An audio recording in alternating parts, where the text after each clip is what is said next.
Hello there, it's Jay here from Jay's Vintage Junk, and today we're having another tinker with that Bush RG66 radiogram chassis. Now, after I did that previous video, and as you remember, we got some results from it. Not very. I mean, there was virtually nothing on medium wave. Long wave was dead. Short wave was dead. FM we thought was dead until we got right up to the top end around you know, the 100 megahertz, 98, 99, 100 megahertz, and it come to life, and with quite a bit of volume actually. And I was suspecting that the output valve was very, very tired in this. So after I made that video, I thought I wonder about swapping out some of the old little Hunt's mould seal decoupling caps, which are these little beauties here. I think, yeah, I've got one of each. We can make them out. They're basically they're a wax paper capacitor, or at least they're a sorry, they're not wax paper. They're a paper and foil capacitor, the same as a wax paper capacitor, but instead of being covered in wax, they're in these little it's like a plastic resin package. And they are just as leaky, if not more leaky, than your average waxy that you come across in a, say, 40s or a 50s radio. They were very common in 50s and 1950s and 1960s radio sets made in the UK, these. And generally speaking, actually, in transistor sets I found these and they've still been okay, but in valve sets, if they're subject to, you know, a couple of 100 volts, they all seem to start breaking down and failing. And in this radio there was a lot used in decoupling applications. All I did basically was change four. I changed that one there. Let me get you up a little bit. I'm sorry about the poor video at the moment. Like I said, this is going to get a lot better when I've got my new workshop. There is actually going to be a bit of an improvement in video quality when I've got my new setup all going. But anyway, basically what I did is I changed that capacitor there, I changed that capacitor there, I changed that capacitor there, and I've changed that capacitor there. And all them capacitors, basically, they go they're there to get rid of a bit of AC that's got onto the HT line. That's basically all they're really there for. They come off a high potential point and they go to ground, and all they're there to do is bleed away any like erroneous AC signal that's on there, and just make sure you've got a nice smooth regulated DC. Now obviously with these horrible little Hunt's capacitors, they go incredibly leaky. They basically turn into resistors. And if they're on high potential parts of the circuit, they're going to pull the HT of the whole radio down, and it's not going to be able to function properly. So anyway, just changing them four, and I gave it a try after that. And basically the entire FM band had completely woken up from right down from like 88 megahertz down where Radio 2 is, all the way up to 100 megahertz where Classic FM. The band was absolutely full of stations. The quality was great, the volume was there, and even when I flicked over onto medium wave wasn't working perfectly, but medium wave was a lot more lively than when we was trying it before. I had stations all across the band with a decent volume, with a lot more volume than I was getting before. So that made me think, yeah, I'm definitely on the right track here. We might as well go ahead and replace all the rest of the these little horrible Hunt's capacitors. So that's basically what I'm in the process of doing here. As you can see, I've done pretty much. I've done everything around the VHF section here. I'm just into the IF section. Basically, we've got the rectificate. Basically, we've got. Let me zoom you out a bit so you can see again. Oops. Yeah, let's zoom you out. I'll get you down a touch, and then I can at least point you to the right section. So basically we've got the mains transformer, we've got a rectifier valve down at the bottom here. Next we've got audio output, then we've got what basically is going to be preamplification for the audio output, then we've got the IF stages for the AM part of the radio. That's really this this section round here that I'm pointing at. Then we've got more IF and the VHF front end up at the top here. So we've just started getting into the IF sections here. We've still got quite a few of these Hunt's mould seals to get out of there. I am just replacing them with the... I've got lots and lots of these. I got a really good deal on them a few years ago.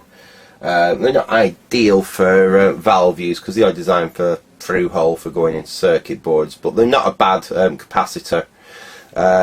These are rated at 630 volts, so they've got a much higher rating than the old capacitors, the old Hunts that we've been taking out. The brown ones like that are rated at 400 volts, and the green ones like that are rated at 200 volts, and we're replacing them all with 630 volt rated capacitors, just because that's basically what I've got in stock. What I have done, I mean, you can do this. This is one you need to know what you're doing. These are rated. These are 0.01 UF rated capacitors. The brown ones. The green ones are 0.47. Now, for the green ones, I am using 0.47 caps. For the brown ones, I was actually quite low on 0.01 caps, so I've actually used 0.22. It doesn't matter for where they're being used, because basically, like I say, all they're doing is getting any AC off the DC lines on this thing. Their actual value isn't that critical. I mean, obviously you won't want to use like 1 UF or anything like that, but going from a 0.01 to a 0.02 isn't going to cause a problem at all. I'm just using what I've got in stock, really. Anyway, I'm sure you're going to want me to actually see me changing some of these caps, so we'll do a couple on camera now, and then I'll pause the video. I'll get the rest of them out of here, and then we'll give the radio another test after that. So I'll show you how I'm approaching it in this radio, and I don't necessarily always approach it the same way in the same radio.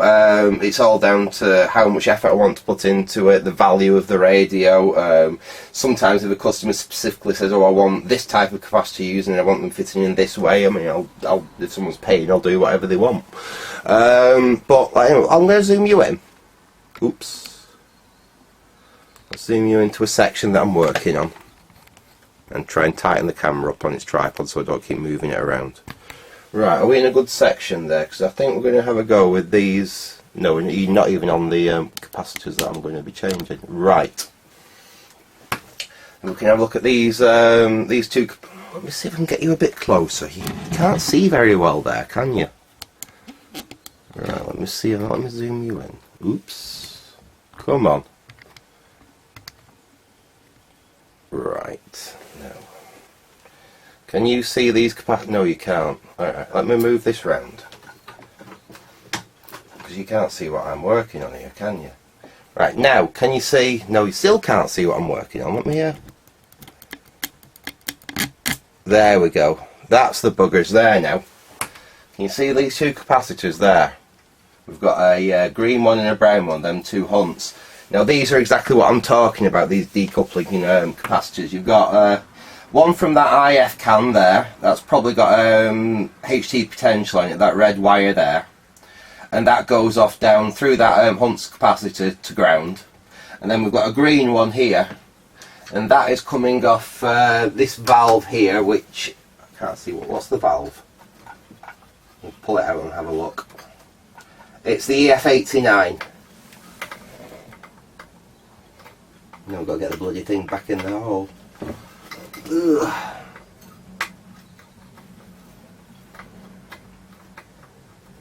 I'll put it back in, or else I'll end up dropping it or losing it or smashing it or something, so just bear with me a second.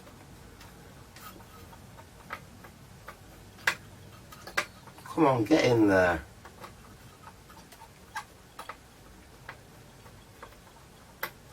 Just bear with me a second, folks.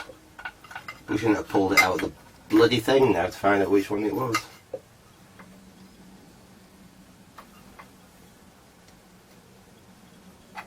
Come on.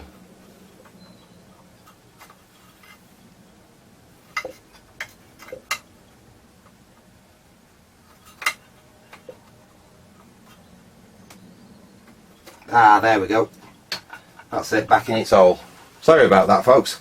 Right, now let's get back to where the job in hand. Can you still see them capacitors that we're working on? Yes, it's them two there. Let me see if I can get it. Tip it that way a little bit more. I'll have to move my lamp around a little bit more. I mean, this is the other problem. It's trying to illuminate it so you can see it on the camera and everything, and me still being able to work around it. Anyway, we can see them here again. So as we were saying, that brown one there goes between that IF can, and I think, like I said, that's probably got HT on it, to ground, and the other one goes between that EF89 off. I'm not sure what pin it's actually off, but it's going off that EF89 and again going to ground. So we will change out them two, and the easiest way, because we've got two capacitors going to the same ground point. Easiest way of doing this, I've found. Let me zoom you out a little bit. I'll try and do it without actually disturbing anything, so I can zoom you back in after. Right. Easiest way I found to do this, basically, we've got one of each capacitor here. We've got a 0.047 and we've got a 0.022, which is, like I said, what we're replacing the 0.01 UFs in this radio with. So we put them together like that. What I'm going to do is I'm going to twist those two legs together all the way down. This makes it a lot easier to actually install this in the can you see that? In the radio. So we've got the two connected together like that. I'll put that down there so we can see. Let me just pop you down a little bit. Now, of course, we're not going to zoom back in easily to them. I need more than one camera, I really, really do. Right, there we go. And all we're going to do is we're going to solder, basically we're going to solder them legs together, and then we're going to tin the other two lots of leg up. And that'll make the next bit of this a lot easier. So we're going there with the soldering iron and just run that along there. A little bit on that leg, just tin them up. And if your components have been in storage for a long time or in not the best of conditions, you might want to just run a little bit of sandpaper along these legs before you do that. It'll just help clean any oxidization off the legs. I had struggled to say that today. Right, there we go. So we've got basically the two components there with a common ground point now. Right, let me tilt you back up a little bit to where we're working, and we'll zoom you back in.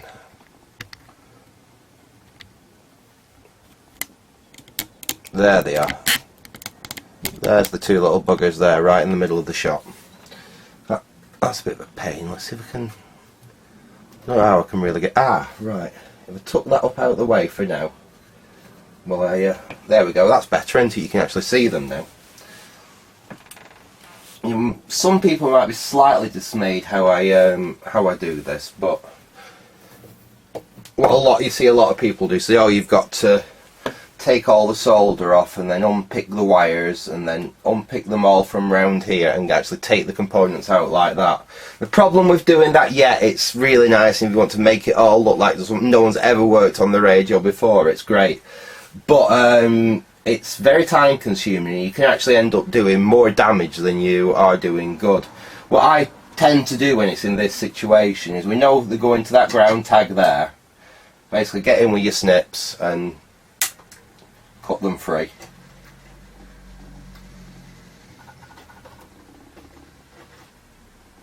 There we go. Then you can pull them. I always try and cut them from the ground point first and then leave the other side actually attached to where it's going to. Then you can actually pull them clear, and you know that the end that you've cut away is going to ground, so that's not a problem, and you can still then tack exactly where the other side's going to. So let's pull them out of the way now. So we'll pull that one over there, and we'll pull that one up there. So that's out of the way. We can take our replacement capacitors, and we want to see if we can figure out the best way to get these in position. Now,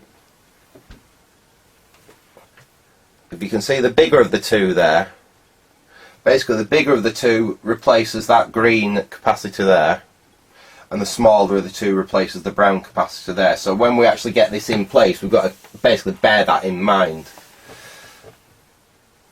So what I'm going to do, I'm going to put the capacitors, basically, let me move that one out of the way. I'm going to put the capacitors basically like that. So what I'm going to do is I'm going to take the legs of the new capacitors that I've made, and I'm just going to bend them. You'll see what I'm going to do in a second. I'm going to put the new capacitor over the top of that tag there. Oops, and drop it. You won't believe how much harder it is to actually do this when you're filming it than it is doing it when you're just not filming it and you're just working on your own. It does make a difference having to try and film stuff while you're doing. Right, let's try that again. Let's get that. Slip that in position there, over there. That's our ground point, and we're going to squash that.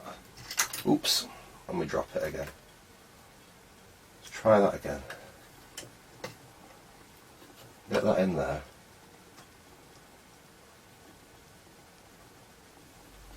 So you see that I've squashed that on there like that, so it can. It's got a mechanical. Can you see that? Oops. Let me zoom you out a little bit, see if you can. So basically, if you look there, I've basically just crimped that on the top of that connection. I'm going to solder it in place now.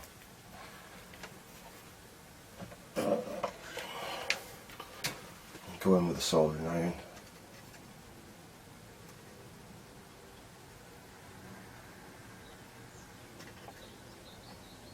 There we go.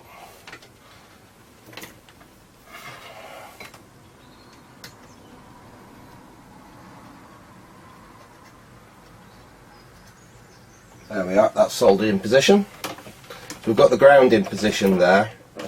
We've got the two capacitors where they should be. And we can now start to connect them into place.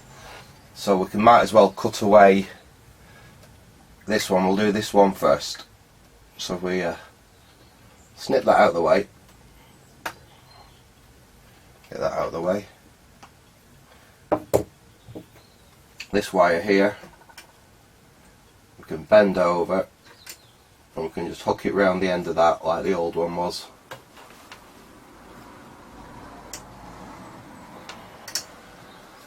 A little bit short. In hindsight, I should have perhaps brought them over a little bit first, but there's enough.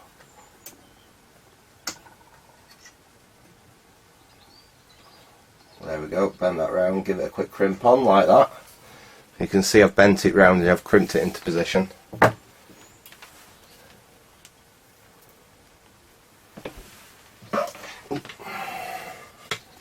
Can solder that in place.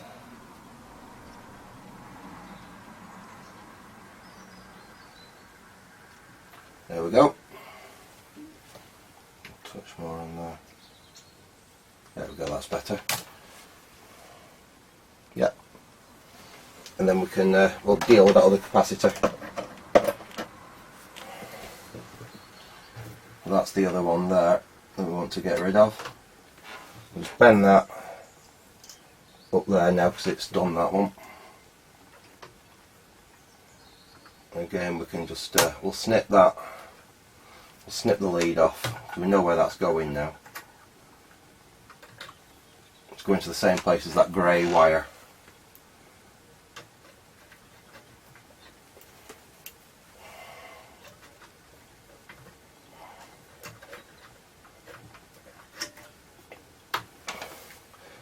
Being a little bit tricky this, because where I normally the light that I've got so you lot can see what I'm doing is actually obscuring, it's dazzling me a little bit actually, but I can't have it where I'd normally have it because you won't be able to see anything. There we go. Oh, and that's it, that's out. You can see that's that one snipped out. So all we need to do is join that green wire, that wire from that capacitor there up to where that grey wire is down there. Bring that round and we can bend that round and solder it on. And that's them two replaced.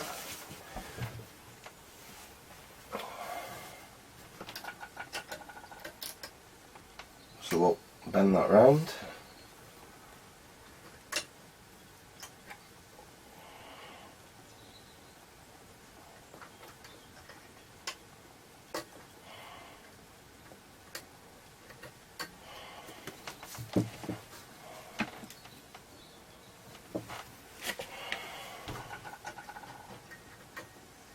Oops.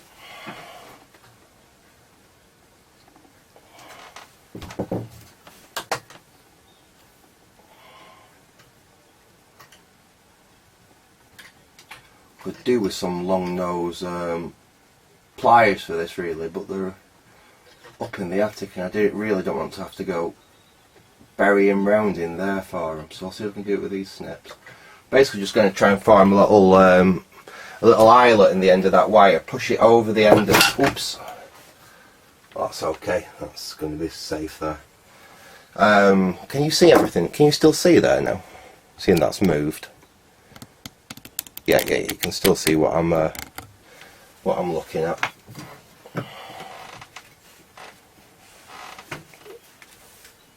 So basically all I need to do, I've made a little, hopefully you can see what I'm doing here, because I'm not really sure. I won't know till I look at the footage.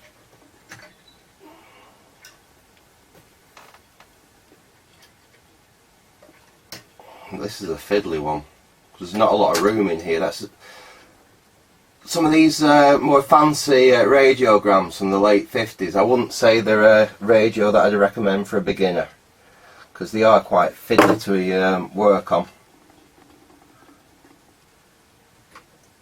They're definitely one for someone that's at least tackled a fair few radios beforehand.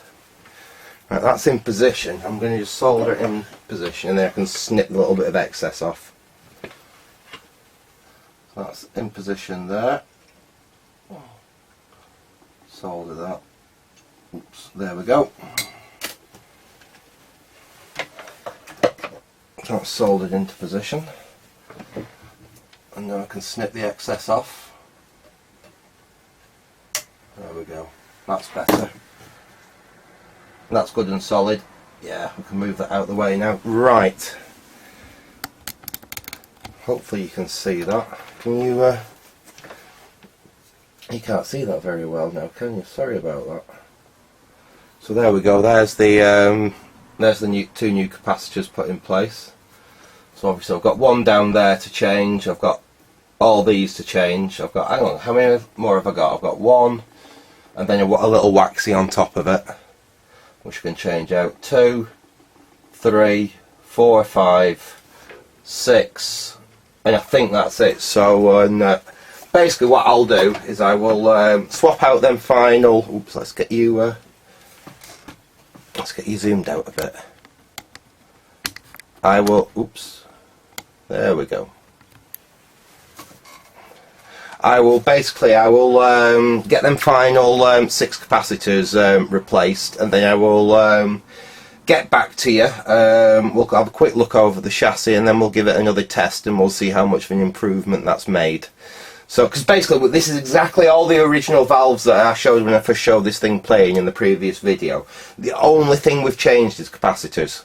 We've not changed any resistors, we've not changed any of the coils or anything like this. All we're doing is changing out these horrible Hunt's mould seal capacitors. So back very shortly and we'll have a look. We'll have a look once I've changed all the rest of them capacitors. So back in a sec. Okay, I'm back, and as we can see, I've actually finally managed to finish off completely recapping this thing. Some of these were very, very fiddly down here, I must admit, but that's all the old Hunt's mould seal capacitors out.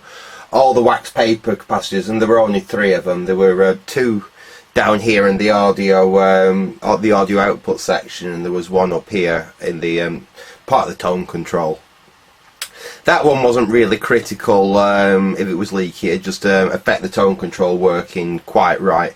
But I have replaced it with exactly the right value. It was a 0.01, and I actually fished out a 0.01 to replace that, because it's not like the decoupling where you can get away with messing about with the value a little bit, because it's actually used for filtering. You really do want to use exactly the right value, which is what I've done there.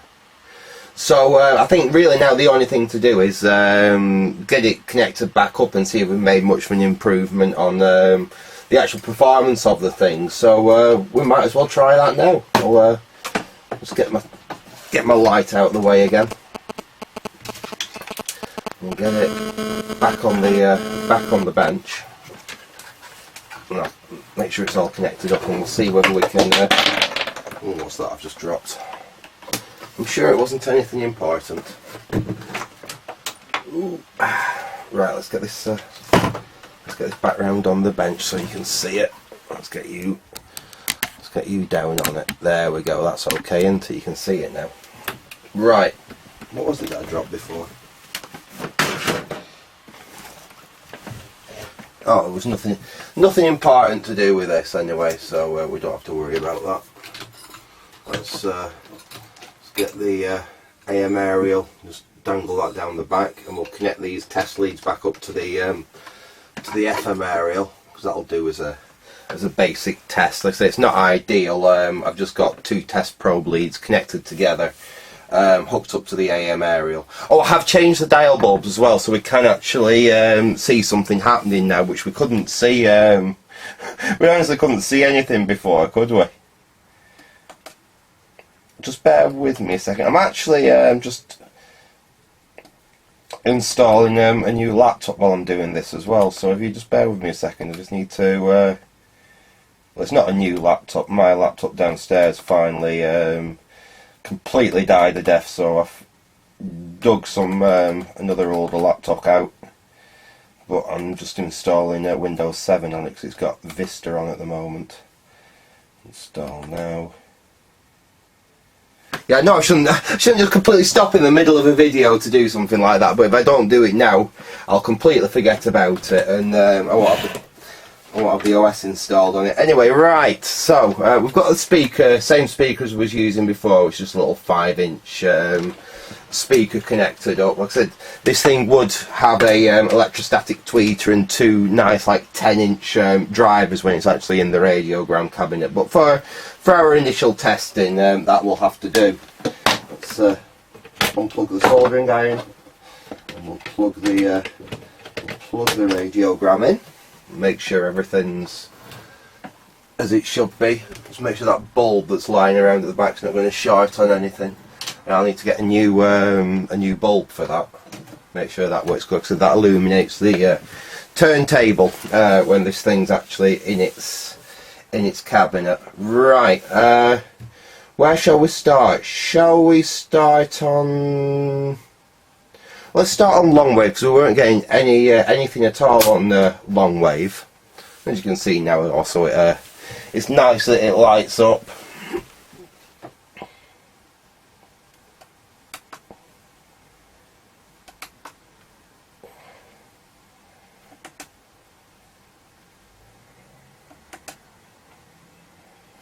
Right.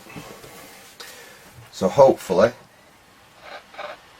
Yeah, still need to just give the volume controller perhaps a little bit of a squirt of something. I don't know if you can hear that there. If you remember from the last video, long wave was completely dead.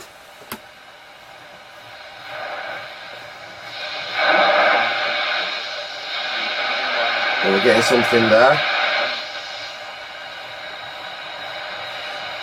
There isn't very good long wave reception in my area, so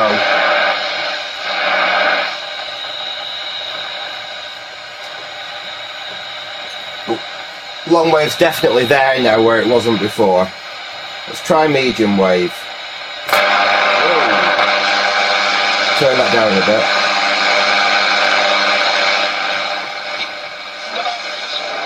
Probably picking up a fair bit of hash from the switch mode power supply from this laptop I'm working on actually. But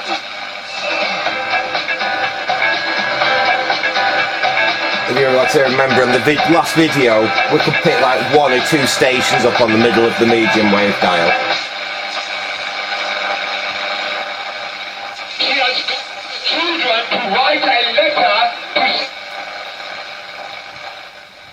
I'm pretty sure all that hash is just switch mode hash.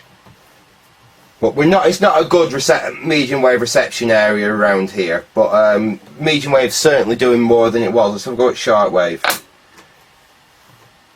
Bear in mind we haven't got an aerial connected to short wave, so I'm not expecting huge amounts. We don't seem to have anything on short wave there. Let's try FM though. But long wave's definitely an improvement, because like I said, we're getting absolutely nothing on long wave. It was just basically silent, and now we are actually getting turn that down a little bit. We are actually getting something on there. Medium wave again, we're not in a good medium wave reception area, and we're certainly not good with the little ferret aerial just dropping down the back of there. I'm sure that'll improve when we've actually got this set up back in its cabinet. But let's try FM. Got a nice healthy hiss there.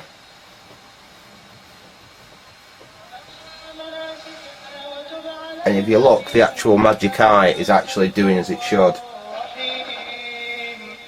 Our Lord, and make us submissive unto thee, and of our seed a nation.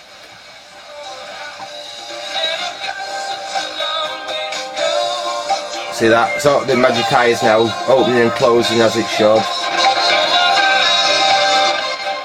Plenty of volume.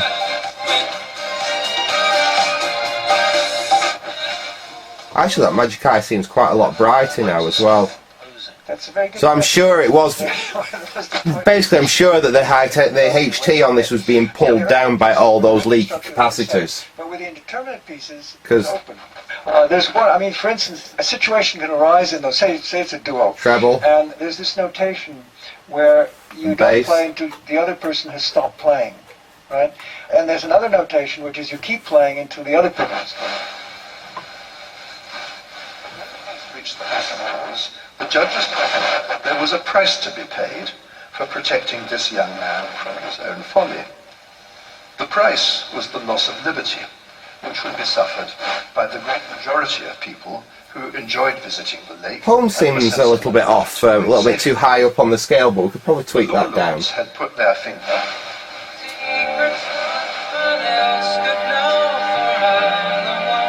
I can't stay on stations too long, obviously, because we're going to get hit with copyright, which I don't really want, but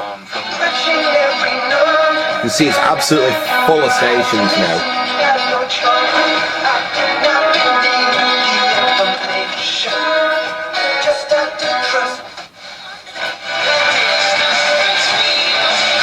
That's that kind of thing. And he goes up there and he does that.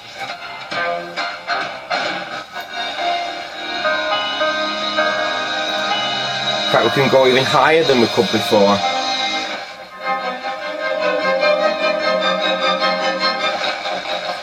Just getting classic FM at the top of the band, which is really good. I like when the older sets that only go from 88 to 100, I like it if they just go past that and you can just get classic FM at the top of the band, which this one you can really nicely. A taste of love. Definitely good FM tuner. Leaves nothing in the...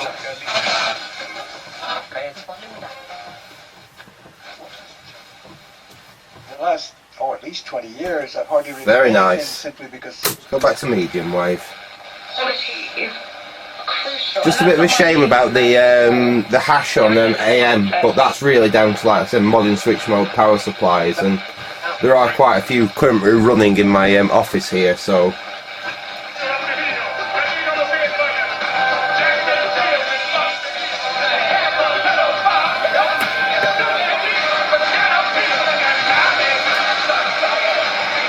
can get it to...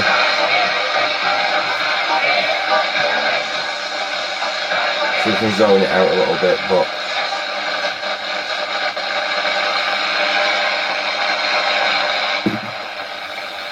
That'll be a lot better, like I said, when we can... Oh my goodness. Switch it off.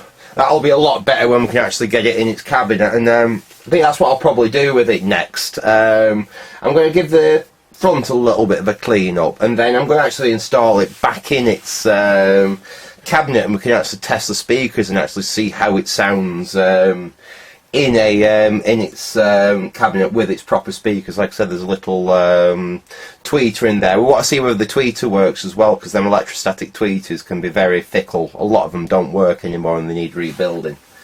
But I'm just really curious to see how them two big 10-inch drivers in there sound. I think they're every 8 or 10 inch, the big things anyway. And then it's going to be a case of having a look at the garage record deck that's in there. And I might have a chat with my mate Andy over at Vintage Electronics Repair, because he's a real expert with these decks.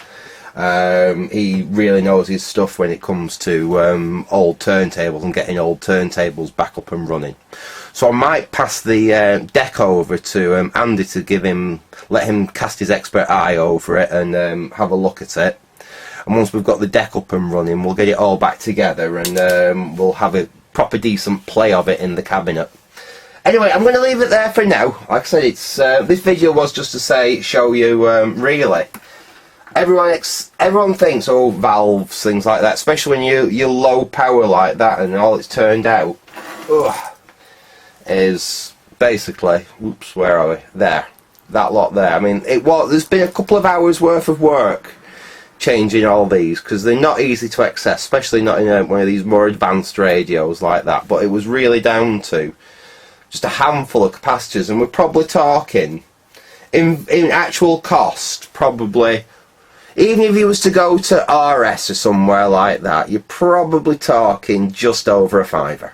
Not definitely under £10. Let's just say there is under £10 worth of capacitors that I've changed there.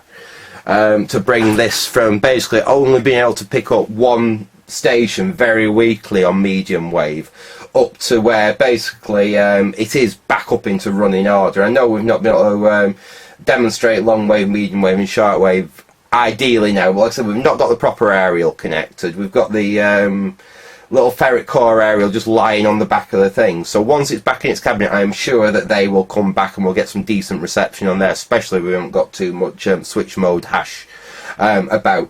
So anyway, I'm going to leave it there for now. I hope you enjoyed this little update on this kind of mini project. So thanks for watching and goodbye.